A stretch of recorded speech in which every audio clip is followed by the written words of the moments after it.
Hello kids, Joe here. Yes, I said I was going away. So I've batch filmed a lot of videos, so you'll still have some entertainment. And if I say so one more time, you have permission to kick your friend in the junk. This is something that I've actually had for a little while. It was the last gun I picked up from another company, but it's actually going into my own store. For those of you that don't know, I started my own business. I don't know if it'll be up and running by the time this video goes live. If it is, I will put the name of the channel or the name of the store in the channel descriptions. So it'll be there for you guys. But this is actually something I had when they first came out. And then recently, as of the end of 2024, I decided I wanted one back. So I overpaid by a lot. Basically paid damn near retail for the Sarshamall's K12 Sport. There's two different versions of this gun. There's the Sport, which is what I have, which is more along the lines of a TSO kind of style. And then there's the K12 Sport X, which is actually designed for a different class because it's got lightning cuts and no magwell. But this is the one I like. This is one we're taking a look at today. Yeah, showed it was clear. We're fine. Looking in the box, it does come with two mags. One mag is in my gun room. Comes with a manual and a gun lock, so all that is nice and convenient. And yes, it's a funny thing. I like the branded stuff because it shows that the company was willing to go the extra 4 minutes to find somebody to silkscreen print their logo onto the gun lock. It's the little things that show that they're at least trying to do something. Sarshamall's is a Turkish-based company. They are a very quality company. They make a lot of clone style guns. You have the SAR K12, you have the K2, which is like a CZ97 clone. They have their own guns, like their SAR 9, which is kind of their Glock 17 clone. So they make plenty of different firearms, but I'm always interested in full steel guns with lots of features, and this is one of them.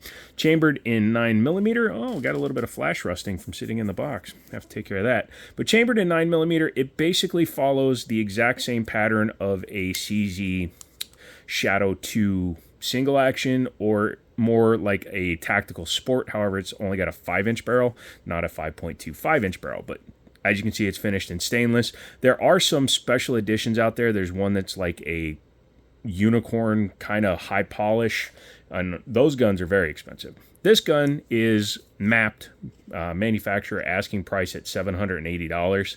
And for $780, if you compare it to a CZ single action or even a tactical sport, the cheapest tactical sport you can buy is the Tactical Sport 2 Blue, which comes in at around $1,300. So this is still nearly $600 cheaper. And if you buy them at gun shows and things like that, they ignore map, and you can usually find these for closer to $7. So not a bad value for what you're going to be seeing here today. Again, single action only, hammer fired. So this does not have a decocker.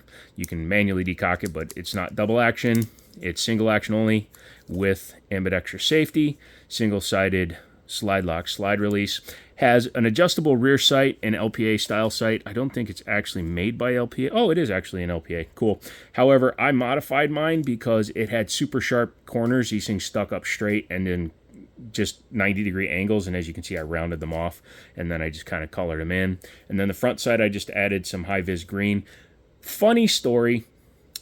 All the distributors are using a picture of this gun when they're selling it, where the gun has Bomar fiber optic sights on it. I went to buy the Bomar fiber optic sights from Sarshamall's. They charged 2 of my cards a total of 3 times, never sent the sights, and kept my money until I had to contest the charges. So be very careful if you're ordering from SAR USA, because their credit card processor lies.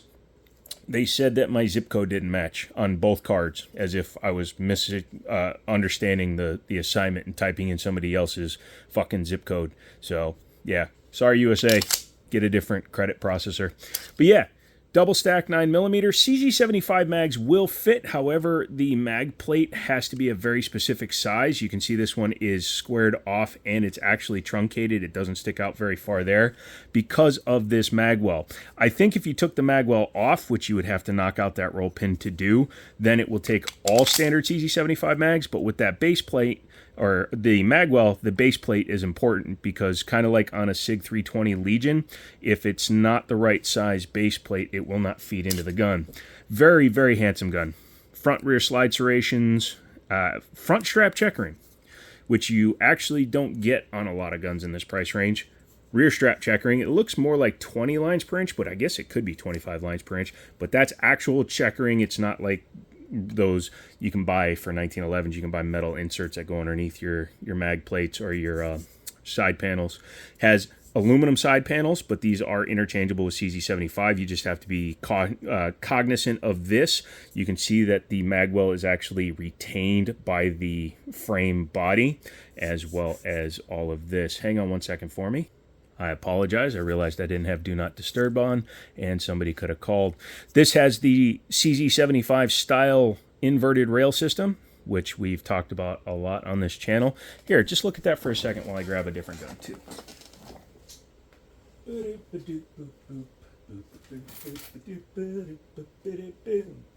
Let's talk turkey to turkey. That is my new daily carry that I've been using for the last little while. This is the Girsan Influencer X, chambered in 9mm, so these are actually very comparable guns in terms of function and things you get with them, and they're both made in Turkey. Go ahead and show that she's clear. So this is another one, and I was just going to show here what bore axis means on a 9mm. Take a look at these guns. Okay? You talking about bore axis. Okay, the slides weigh almost identical, and these are both full rail guns or full frame dust cover guns. But when you look at the barrel to barrel, recoil spring to recoil spring, and then you look at the trigger height, the trigger is actually higher to the bore on the 1911 than it is on the CZ. So if you line them up, you can see the height. You can see that the trigger is actually, plus it's a straight back trigger, so you can pull it from anywhere. Whereas one of these, you don't pull it from up here because it doesn't give you the correct feel because of the trigger bar system. So bore axis is a lie. Yes, because of the inverted rail system, it feels like there's less recoil versus this, which is a full over rail system. So you have this, you know, traveling outside of the gun, whereas this one travels inside the gun. So the feel makes it, it's kind of like wind chill or heat index. People think it has a better bore axis, when in reality it really doesn't. Just thought I'd point that out. But yeah, very nice exterior feel to it. Has a nice beaver tail for getting up high on it, which helps mitigate some of the problems with the supposed bore axis. Has a little bit of a call out here. Sarshamals, made in Turkey. Sarshamals K12 Sport, and then Yan serialage number. Now this is number 3639 in 2022. I think that's how you read that. Not 100% sure how to read some of these. You know, I've actually got very low number serial number guns a lot of the time. Like that one is a 2024 build, and that's why I was looking at that as the year. Turkey does a very similar thing for all their export guns, I think. I don't know if it's mandated by the country for the way they do their serial numbers, but yeah, this is number 902, so this is a very low number gun. Turkish guns, man. I mean, $700. Anyway, back to this guy. Sometime I'll have to take these both to the range and compare them. But yeah, it's a very nice thin profile for what it is, because being a double stack gun, there are double stack guns out there that really feel chunky, for example, a 2011, whereas the CZ75 manages to do it and feel actually very thin. You can see that if you were running like a set of lock grips or something, you can get it even thinner. I've taken this one out shooting already. This is the one that I was doing single-handed 100 yards with no sighting in, and I was hitting one-handed, which was kind of impressive. But yeah, you can make this a little bit thinner by changing up the grips. Mag release is very large on this one. I like the size of it. It's pretty easy to hit. Mags are drop free.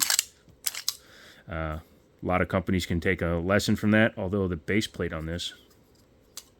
Okay, I thought it was loose, but it's not. But yeah, and you can do the old flick it and wick it. Not a crown barrel or anything. It's just your standard style. It doesn't have the bushing around it like my CZ75s do, but I didn't have any accuracy problems with it. These are 17 plus 1 mags. I believe they're actually 18. They're marked to 17, but I believe these are 18 plus 1s. And yeah, the overall feel in the hand, I love me a full-size metal gun, because when you present it, oh, and then the weight up here when you're firing a gun this heavy, oh man, you do not have an issue with recoil. And that's another reason why I laugh at people that talk about high bore axes and stuff. Let's face it, 99.9 billion% of us are not that good a shooter that we give a shite about that. The only time we notice is when you're shooting a micro 380 and it's snappy as all shit out. Yeah, let's talk about the trigger real quick. Verify she's clear. Yep. Okay. Again, single action only, so you cock it and lock it and stick it in your pocket just like you would a 1911. When the safety's off, which is just a sweep down, very easy to do.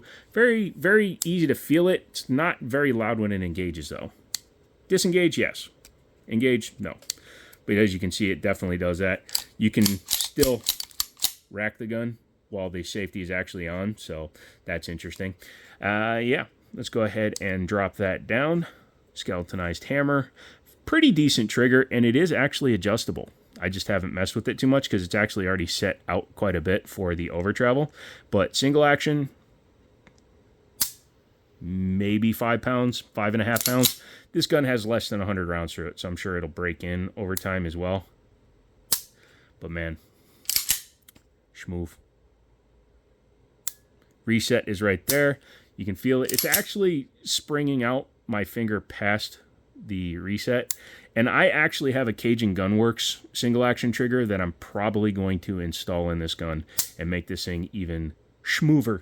I do need to get the Bomar sights. The reason why you have to get the SAR USA sights is that it doesn't use a standard CZ style sight. As you can see, it uses an offset set screw, and then the back is the LPA, so you actually have to get the set of sights from SAR USA. It's just they're being such big, ginormous a-holes that I'm going to wait until my business accounts are all set up and buy it through my store. But yeah, super smooth, which I really like. This thing is as smooth as most of the Shadow 2s that I've played with. And this does have the Shadow 2 rear profile, not the Checkmate, which is why I consider it more close to like a TS2 blue than I would a TSO. The original TSOs used the Checkmate frame. You want to take her apart? All right, let's do that. External extractor. Yeah, they all have those. Anyways, so CZs and their clones all do the same takedown. What I actually like to do is on CZs, and especially the double action, single action, all of them, they do what's called a quarter cock. You can see the hammer comes back just a little bit. And if you notice, it actually literally stops the slide right when the marks are where they should be. And then I use the base plate of a magazine, because it's usually very tight. And this one is no exception. I think I've only taken it apart once. There you go.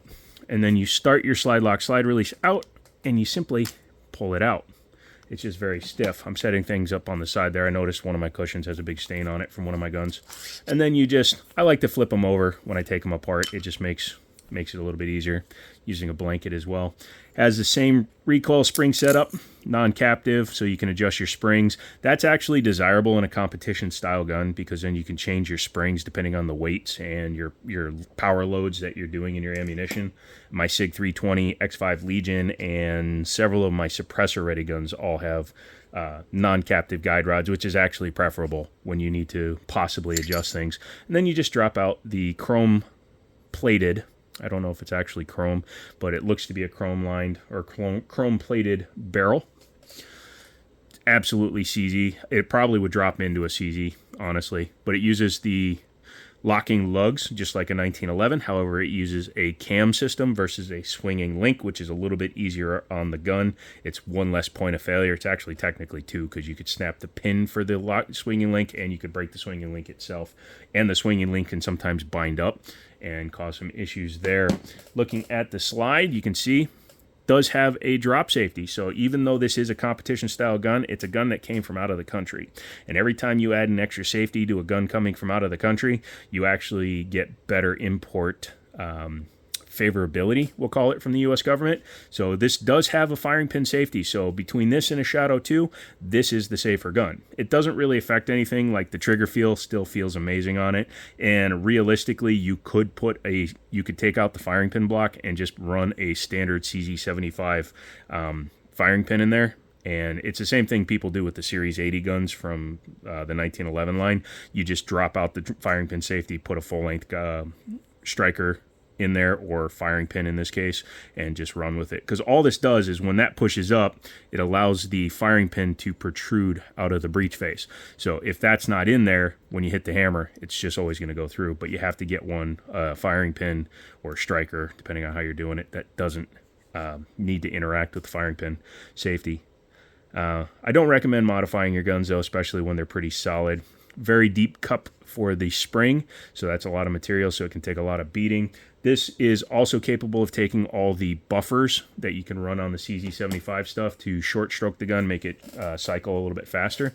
Taking a look at the inside, you can see that it is very much a clone of the standard CZ75. It is not using identical systems because the it's really hard to see, but all the retaining bits for the ejector group are actually down on the sides in there.